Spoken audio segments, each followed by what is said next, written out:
जय श्री राधे कृष्ण भक्तों। आज हम आपको गोवर्धन पूजा अन्नकूट की कहानी सुनाने जा रहे हैं।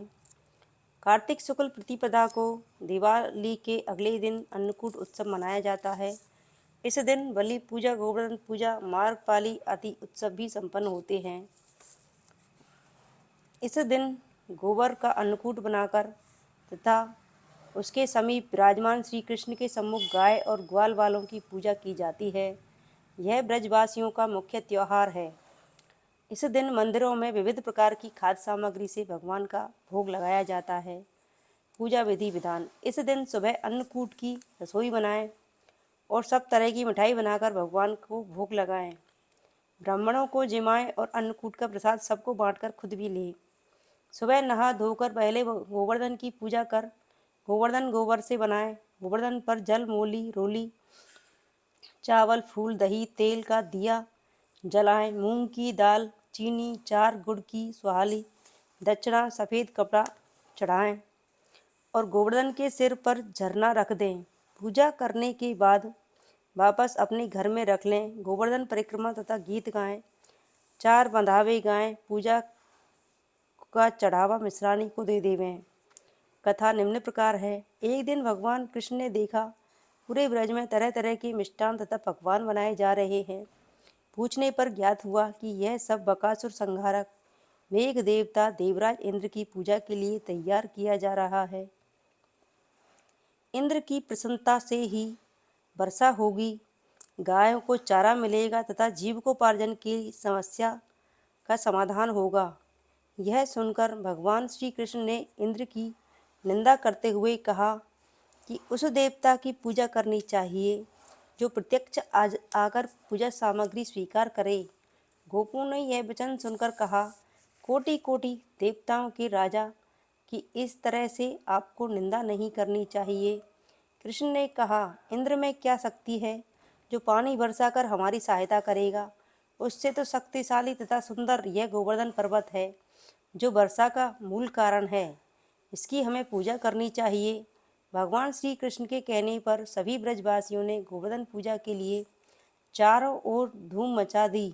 तत्पश्चात नंद जी के ग्वाल गोपियों सहित एक सभा में श्री कृष्ण ने पूछा कि इंद्रजन से तो दुर्भिक्ष उत्पीड़न समाप्त होगा, चौमासे के सुंदर दिन आएंगे, मगर गोवर्धन पूजा से क्या लाभ होगा। उत्तर में श्री कृष्ण जी ने गोवर्धन की भूरी भूरी प्रशंसा की। तब गोपियों की आजीविका का एकमात्र सहारा सिद्ध किया। भगवान की बात सुनकर समस्त ब्रजमंडल बहुत प्रभावित हुआ तथा स्वगृह जाकर सुमधुर मिष्ठान पकवानों सहित पर्वत तराई में श्री कृष्ण द्वारा बताई विधि से गोवर्धन की पूजा की। भगवान की कृपा से ब्रजवासियों द्वारा अर्पित समस्त पूजन सामग्री को गिरिराज ने स्वीकार करते हुए खूब आशीर्वाद दिया। सभी जन अपना पूजन सफल समझकर प्रसन्न हो रहे थे। तभी नारद इंद्र महोत्सव देखने की इच्छा से ब्रज क्षेत्र में आ गए।